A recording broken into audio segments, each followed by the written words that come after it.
De nos jours, je constate que les produits biologiques sont de plus en plus présents dans le commerce. Habituée à ne pas consommer cette gamme d'aliments depuis mon plus jeune âge, je me demande si je ne devrais pas changer mon alimentation au profit de la planète. Je m'interroge donc sur le marché biologique. Est-ce seulement du marketing ou bien une véritable solution pour l'avenir ?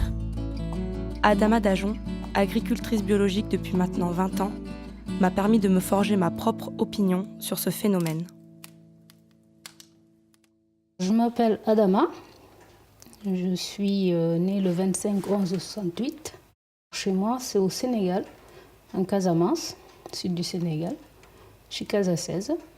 Je suis arrivée ici dans les Pyrénées en 92. J'étais à Paris auparavant, 5 ans auparavant. Et après, j'ai choisi avec mon mari de venir dans les Pyrénées-Orientales. On en a longuement discuté avant de venir ici. Ça ne m'a pas dérangé parce que mon père, il est agriculteur. Et voilà, j'ai toujours vu travailler les arbres, on a toujours travaillé avec lui. C'est différent, mais voilà, travailler la terre, je suis née dedans.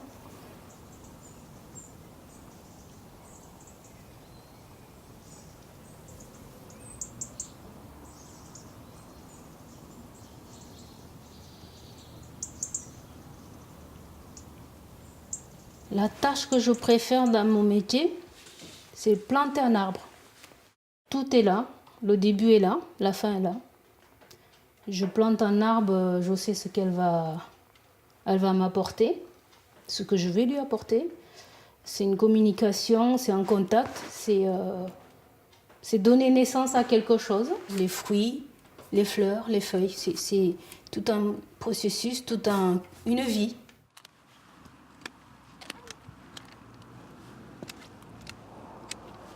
L'arbre nous accompagne du matin au soir, permet de boire, de manger, de filtrer. C'est très complexe, c'est beau, c'est beau. Je pense que c'est une des plus belles au monde qu'on a. On a intérêt à le protéger.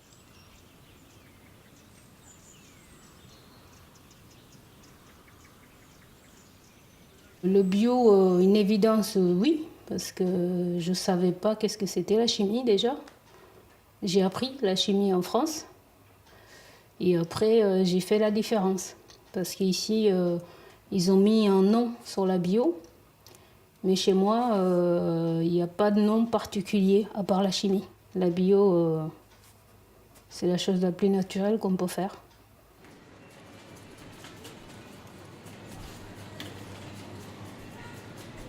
J'ai aussi fait le choix de questionner Miguel Garnotel, qui nous partage sa propre définition du bio.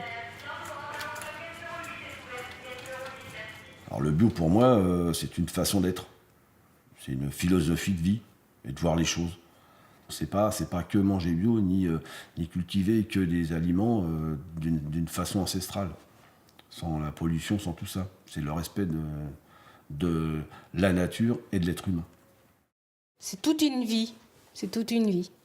C'est de penser, d'agir, de vivre, de faire vivre.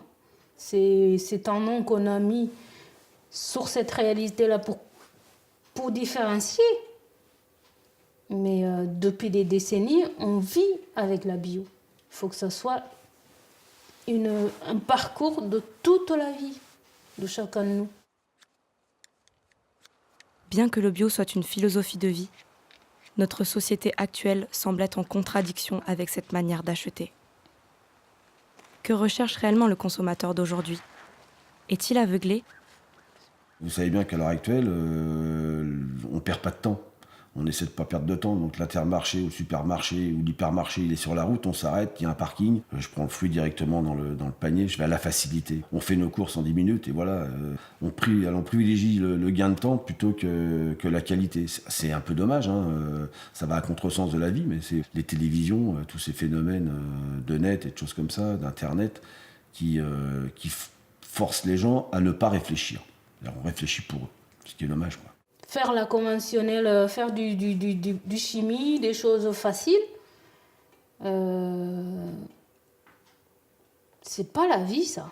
Pour moi, la vie a des hauts et des bas, il faut l'affronter. La bio, je pense que c'est une bonne école. On se confronte à la réalité de la vie, on observe, on réagit en fonction. On ne traite pas tous les jours, on laboure pas sans réfléchir. Tout est réfléchi.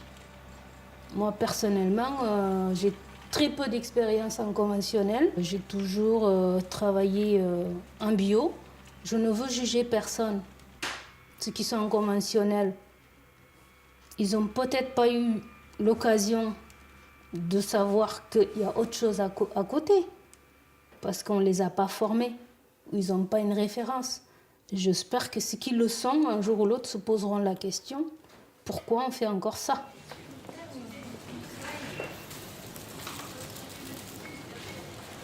La façon de cultiver bio serait une solution pour ralentir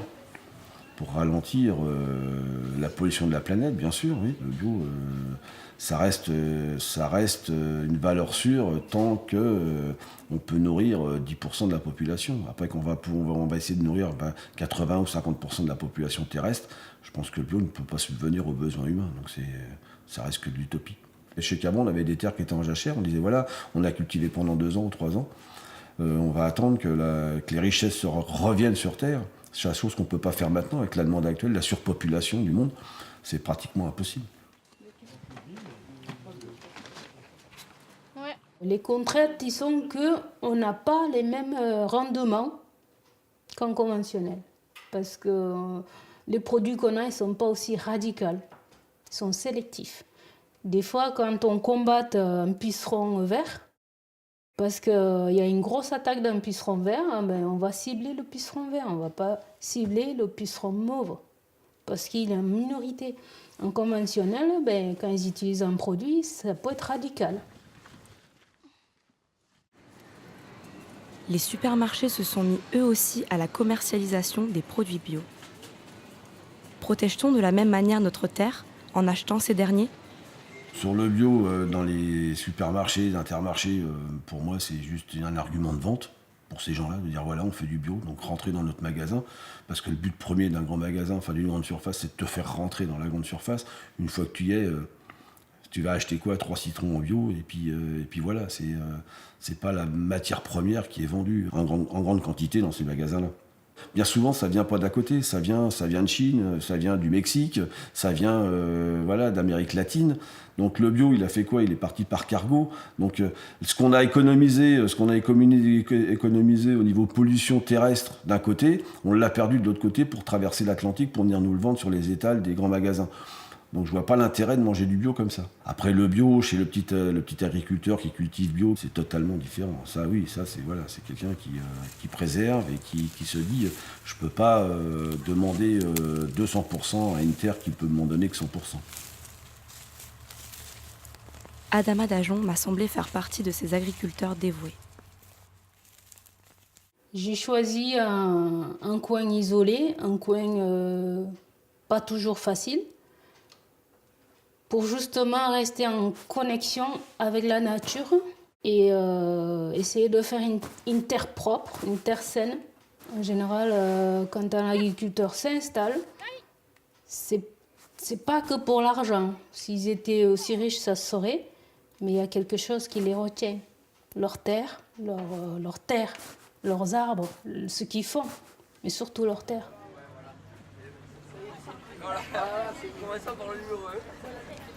L'importation des produits bio est donc contraire à sa philosophie. Miguel et Adama sont en accord sur ce point. Le bio, il doit être local. Si j'avais un bio de proximité ou un petit agriculteur à côté qui faisait du bio à 2 pas de chez moi, bien sûr, j'irais faire mes courses et j'irais chercher mes légumes là-bas. Mais c'est pas souvent le cas. S'il faut que je prenne ma voiture, que je fasse 140 km ou 70 km aller-retour pour acheter du bio, je vois pas l'intérêt. Je pollue autant que d'acheter, voilà. Autant prendre les aliments qui sont devant ma porte et où je peux y aller en vélo, quoi. Les produits qui ont fait des milliers de kilomètres, qui ont pollué nos mers, qui ont pollué nos airs, pour atterrir dans nos assiettes, je sais pas. Pour moi, c'est pas du bio. Personnellement, je veux pas que mes produits soient consommés en Casamance, au Sénégal, parce que je suis un bio. Je me suis engagée pour la protection de l'environnement.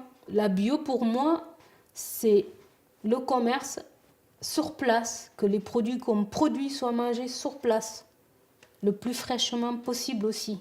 Bien vrai qu'au début, il a fallu me faire connaître, il a fallu que je vende, que je vis aussi de mon travail.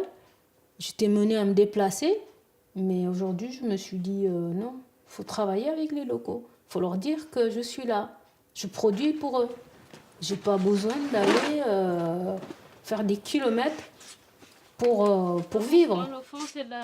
L'homme est plongé dans un système de surconsommation et pousse les limites de la nature. Une prise de conscience est-elle nécessaire ?